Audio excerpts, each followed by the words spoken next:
Assalamualaikum warahmatullahi wabarakatuh. Anak-anakku kelas 9, bagaimana kabar kalian hari ini? Semoga kalian selalu dalam keadaan sehat dan semangat belajar. Anak-anak, minggu ini kita akan mempelajari pembelajaran ke-13 dan ke-14. Pada pembelajaran ke-13 dan ke-14, kita masih membahas tentang persamaan kuadrat. Pada pembelajaran ke-13, kita masih mempelajari persamaan kuadrat dengan subbab yang pertama yaitu jumlah dan hasil kali akar-akar persamaan kuadrat. Yang kedua adalah nilai diskriminan. Nah, mari kita pelajari dari yang pertama. Jumlah dan hasil kali akar-akar persamaan kuadrat itu apa? Nah, jadi kalau ada persamaan kuadrat dalam bentuk umum, AE kuadrat ditambah BE ditambah C sama dengan 0 dengan akar-akarnya penyelesaian itu X1 dan X2, maka nanti kita bisa mencari jumlah dan hasil kali akar-akar persamaan kuadrat tersebut menggunakan rumus. Yang pertama, untuk jumlah akar-akar persamaan kuadrat adalah X1 ditambah X2 sama dengan negatif B per A.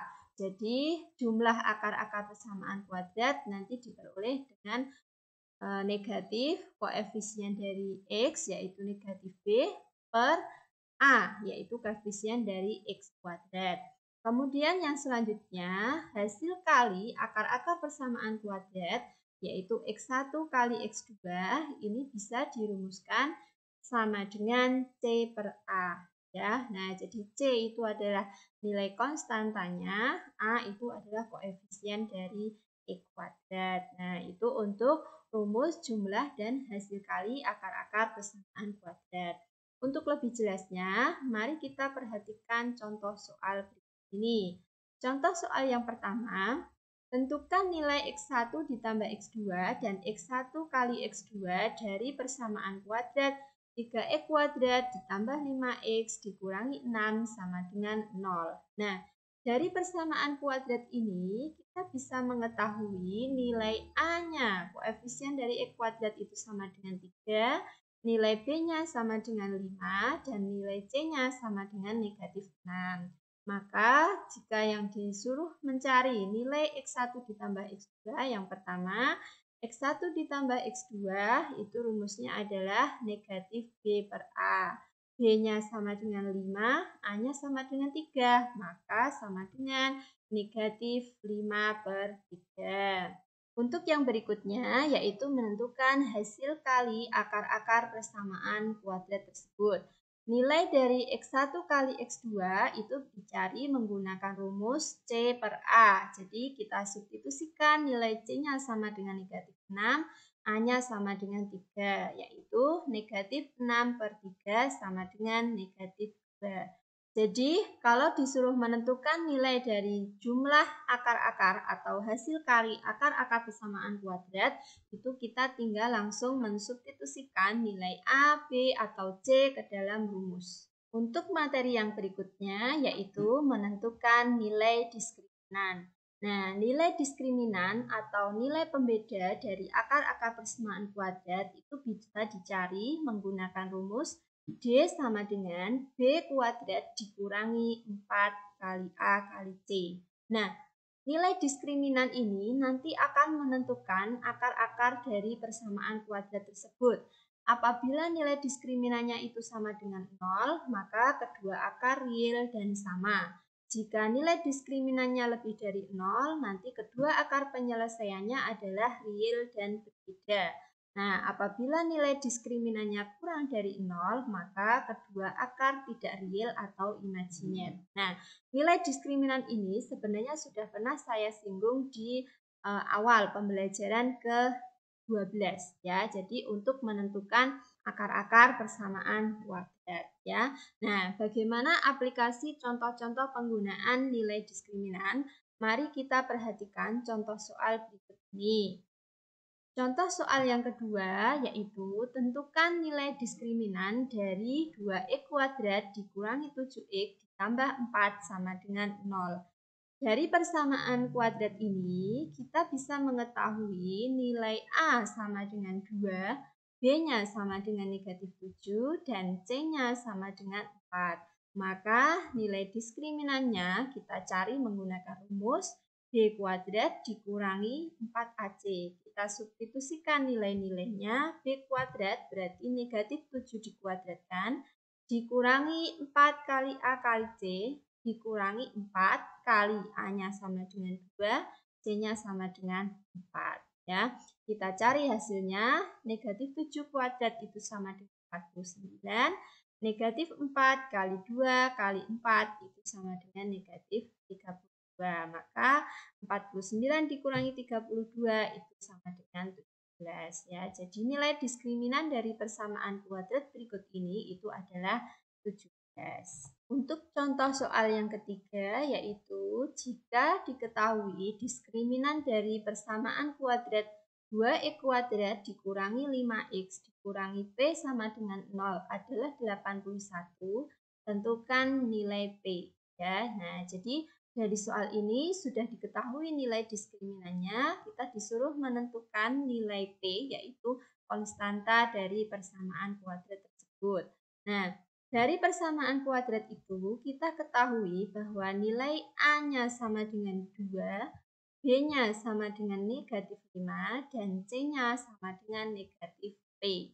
Menggunakan rumus diskriminan, kita bisa mencari nilai P, D sama dengan B kuadrat dikurangi 4AC. Diskriminannya tadi sama dengan 81, maka B kuadrat dikurangi 4AC sama dengan 81. Kita substitusikan nilainya. B kuadrat yaitu negatif 5 dikuadratkan dikurangi 4 kali A kali C berarti dikurangi 4 kali 2 kali C negatif P itu sama dengan 81. Nah, berarti maka akan terbentuk persamaan linier. Kita tentukan dulu negatif 5 kuadrat sama dengan 25. Negatif 4 kali 2 kali negatif P itu sama dengan plus 8P. Maka persamaan akhirnya menjadi 25 ditambah 8P sama dengan 81. Nah, di sini ketemu persamaan linier, maka untuk menentukan nilai P-nya yaitu 8P sama dengan 81 dikurangi 25. 81 dikurangi 25 itu sama dengan 56. Maka nilainya P sama dengan 56 dibagi 8 yaitu 7. Ya. Nah, jadi persamaan kuadrat nanti yang terbentuk adalah 2x kuadrat dikurangi 5x dikurangi 7 sama dengan 0. Nah, itu untuk contoh soal yang ketiga. Contoh soal yang keempat yaitu masih menggunakan aplikasi nilai diskriminan. Apabila diketahui persamaan kuadrat mx kuadrat ditambah m ditambah 4x dikurangi 1/2 sama dengan 0, memiliki dua akar yang sama. Nah, tadi sudah saya jelaskan, apabila diskriminannya itu sama dengan 0, maka memiliki dua akar yang sama. Nah, artinya persamaan kuadrat ini nanti itu memiliki diskriminan sama dengan 0. Nah, tentukan nilainya M. Nah, untuk menentukan nilainya M, kita menggunakan rumus diskriminan, yaitu diketahui dari persamaan kuadrat mx kuadrat ditambah m ditambah 4x dikurangi 1/2 sama dengan 0, kita bisa tahu bahwa nilai A-nya sama dengan m, nilai B-nya sama dengan m ditambah 4, dan nilai C-nya sama dengan negatif 1/2. Dengan menggunakan rumus diskriminan, diketahui diskriminannya sama dengan 0, maka B kuadrat dikurangi 4AC itu sama dengan 0. Nah, kita substitusikan nilai dari A, B, dan C-nya. B kuadrat maka M ditambah 4 dikuadratkan, dikurangi 4AC, 4 kali M kali negatif 1/2. Nah, kita selesaikan dulu dari operasi M ditambah 4 dikuadratkan.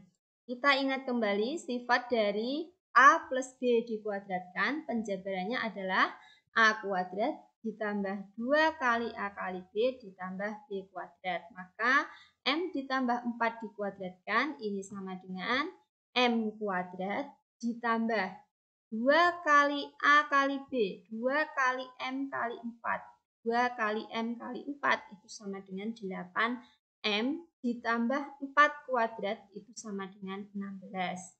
Nah, masih yang berikutnya kita sambung lagi. Negatif 4 kali M kali negatif 1/2 itu sama dengan 2M. Maka bentuk sederhana dari persamaan yang garis ketiga ini adalah M kuadrat ditambah 8M ditambah 16 ditambah 2M sama dengan 0. Nah, dari ini kita bisa menyederhanakan lagi, ada yang bisa dijumlahkan yaitu 8M ditambah 2M itu sama dengan 10M. Maka persamaannya menjadi M kuadrat ditambah 10M ditambah 16 sama dengan 0. Nah, di sini merupakan bentuk persamaan kuadrat. Maka untuk menentukan nilai M-nya, kita gunakan pemfaktoran persamaan kuadrat. Nah, nilai A-nya berapa di sini? A-nya sama dengan 1. Maka untuk menentukan akar-akarnya ini, kita cari dua bilangan. Kalau dikalikan hasilnya 16, kalau ditambahkan itu hasilnya 10. Nah, kamu cari dalam coret-coretan, kalau dikalikan hasilnya 16, kalau ditambahkan itu sama dengan 10. Nah, ternyata bilangannya adalah 8 dan 2. Maka pemfaktorannya adalah M ditambah 8 dikalikan M ditambah 2 sama dengan 0. M ditambah 8 sama dengan 0 atau M ditambah 2 sama dengan 0. Maka nilai M-nya sama dengan negatif 8 atau M-nya sama dengan negatif 2. Ya. Nah, jadi persamaan kuadrat ini dengan syarat memiliki dua akar yang sama. Dua akar yang sama berarti diskriminannya sama dengan 0. Nilai M-nya adalah negatif 8 atau negatif 2. Ya. Nah, itu untuk contoh soal yang keempat. Nah, dari 4 contoh soal yang sudah saya jelaskan tadi, semoga kalian bisa memahami dengan baik, dengan jelas. Ya. Nah, mari kita kerjakan latihan soalnya. Silahkan benar-benar kalian kerjakan dengan seksama, dengan teliti, dan dengan jawaban yang komplit. Ya. Jangan sampai ada yang bolong atau belum dikerjakan. Apabila latihan soalnya sudah selesai, nanti silahkan kalian pelajari untuk pembelajaran yang ke-14 ya. Anak-anak, pada pembelajaran ke-14 ini kita masih membahas tentang persamaan kuadrat dengan subbab menentukan persamaan kuadrat baru. Ya, jadi nanti itu secara umumnya ada sebuah persamaan kuadrat, diketahui akar-akarnya sekian. Nah, nanti kalian disuruh menentukan persamaan kuadrat baru dengan syarat akar-akar tertentu. Nah, bagaimana langkah-langkahnya? Mari kita perhatikan materi berikut ini. Dari persamaan kuadrat umum yaitu bentuk AX kuadrat ditambah BX ditambah C sama dengan 0 dengan akar-akar X1 dan X2, maka untuk menentukan rumus persamaan kuadrat baru, jika ada X1 dan X2, bisa kamu menentukan menggunakan rumus yang pertama, yaitu dalam kurung X dikurangi X1 dikalikan X dikurangi X2 sama dengan 0. Nah, nanti kita jabarkan persamaan ini. Jadi dari rumus ini nanti kita jabarkan akan menghasilkan persamaan kuadrat yang baru. Atau bisa juga menggunakan rumus X kuadrat dikurangi dalam kurung X1 ditambah X2X ditambah X1 kali X2. Nah, jadi kalau dalam rumus yang kedua ini, nanti kalian tentukan hasil penjumlahan akar-akarnya, yaitu X1 ditambah X2, dan hasil kali akar-akar persamaan kuadrat terlebih dahulu. Ya. Itu untuk rumus menentukan persamaan kuadrat baru. Nah, bagaimana aplikasinya dalam pengerjaan soal? Mari kita perhatikan contoh soal ini. Contoh soal yang pertama yaitu tentukan persamaan kuadrat yang akar-akarnya 8 dan negatif 2. Nah, dari soal ini berarti kita ketahui nilai X1-nya sama dengan 8 dan nilai X2-nya sama dengan negatif 2. Nah, apabila sudah diketahui nilai X1 dan nilai X2-nya, itu akan lebih mudah kita menyelesaikan menggunakan rumus yang pertama, yaitu X dikurangi X1 dikalikan X dikurangi X2 sama dengan 0. Tinggal kita substitusikan nilai X1 dan X2-nya. Maka menghasilkan X dikurangi 8, X1-nya sama dengan 8, dikalikan X dikurangi negatif 2.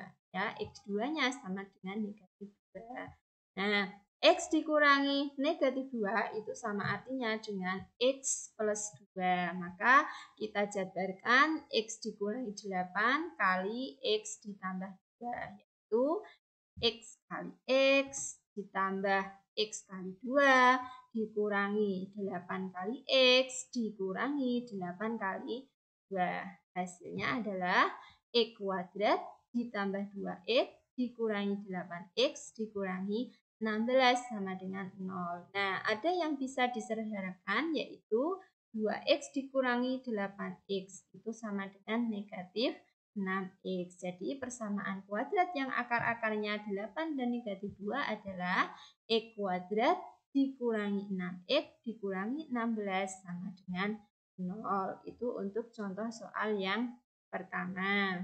Untuk contoh soal yang kedua, apabila disuruh menentukan persamaan kuadrat yang akar-akarnya negatif 3 dan negatif 2/5. Nah, sama seperti contoh 1 tadi, apabila sudah diketahui nilai X1 dan X2-nya, maka kita akan lebih mudah menggunakan rumus yang pertama, yaitu X dikurangi X1 dikalikan X dikurangi X2.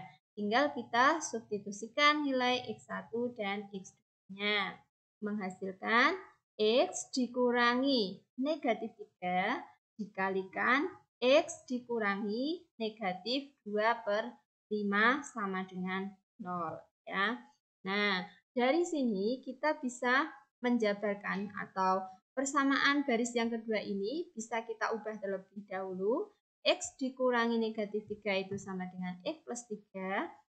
X dikurangi negatif 2/5 itu sama artinya dengan X plus 2/5. Nah, baru kita jabarkan. X dikalikan X itu X kuadrat. X dikalikan 2/5 sama dengan 2/5X. 3 kali X sama dengan 3X. 3 kali 2/5 sama dengan 6/5. Karena di sini ada koefisien yang memuat bilangan pecahan dengan berpenyebut 5, sebelum kita operasikan maka akan lebih mudah terlebih dahulu, yaitu kita kalikan semua suku dengan KPK dari penyebutnya. Nah, KPK-nya yaitu 5 karena penyebutnya sama-sama 5. Nah, semua suku kita kalikan dengan 5, maka menghasilkan 5 kali X kuadrat ditambah 2X ditambah 5 kali 3 itu 15X ditambah 6 sama dengan 0. Nah, baru kita jumlahkan 2X ditambah 15X yaitu 17X. Maka persamaan kuadrat yang akar-akarnya negatif 3 dan negatif 2/5 itu adalah 5X kuadrat ditambah 17X ditambah 6 sama dengan 0. Itu untuk contoh soal yang kedua. Untuk contoh soal yang ketiga, yaitu apabila diketahui persamaan kuadrat, kalian nanti disuruh menentukan persamaan kuadrat yang baru dengan akar-akarnya itu ada hubungannya dengan persamaan kuadrat yang pertama atau yang awal. Ya. Nah, coba perhatikan contoh soal yang ketiga ini dengan baik-baik. Persamaan kuadrat X kuadrat dikurangi 5X dikurangi 6 sama dengan 0. mempunyai akar-akar X1 dan X2. Maka tentukan persamaan kuadrat yang baru dengan syarat akar-akarnya X1 ditambah 3 dan X2 ditambah 3. Coba perhatikan syarat dari akar-akar persamaan kuadrat yang baru yaitu X1 ditambah 3 dan X2 ditambah 3. Kita bisa menggunakan variabel baru yaitu Y untuk menentukan persamaan kuadrat yang baru. Maka Y-nya ini sama dengan X ditambah 3. Ya. Nah, dari Y sama dengan X ditambah 3, maka bisa kita tentukan nilai X-nya itu sama dengan Y dikurangi 3. Nah, nilai ini nantinya yang akan kita gunakan untuk menentukan persamaan kuadrat baru. Bagaimana caranya? Nilai X sama dengan Y dikurangi 3 itu digunakan mengganti persamaan kuadrat yang awal. Nah, persamaan kuadrat yang pertama, X kuadrat dikurangi 5X dikurangi 6 sama dengan 0. Maka nanti nilai X-nya kita ganti dengan Y dikurangi 3. Maka Y dikurangi 3 dikuadratkan, dikurangi 5 dikali Y dikurangi 3, dikurangi 6 sama dengan 0. Kita jabarkan baris yang ketiga ini terlebih dahulu, yaitu dari Y dikurangi 3 kuadrat, maka menghasilkan Y kuadrat 2 kali Y kali negatif 3 itu sama dengan negatif 6Y, negatif 3 dikuadratkan itu sama dengan 9. Selanjutnya, negatif 5 dikalikan Y dikurangi 3 itu menghasilkan negatif 5 kali Y, negatif 5Y, negatif 5 kali negatif 3 itu plus 15 dikurangi 6. Nah, dari sini kita bisa sederhanakan mana yang bisa dijumlahkan atau dikurangkan.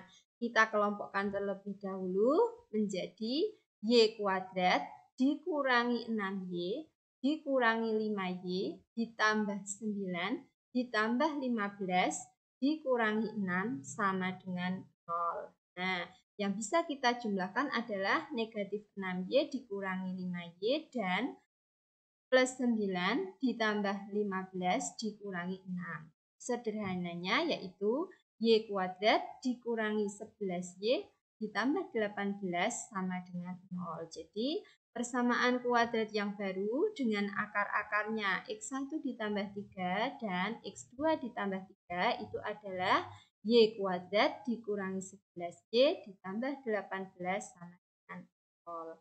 Dari penjelasan ketiga contoh soal tersebut, semoga kalian bisa lebih memahami cara menentukan persamaan kuadrat yang baru.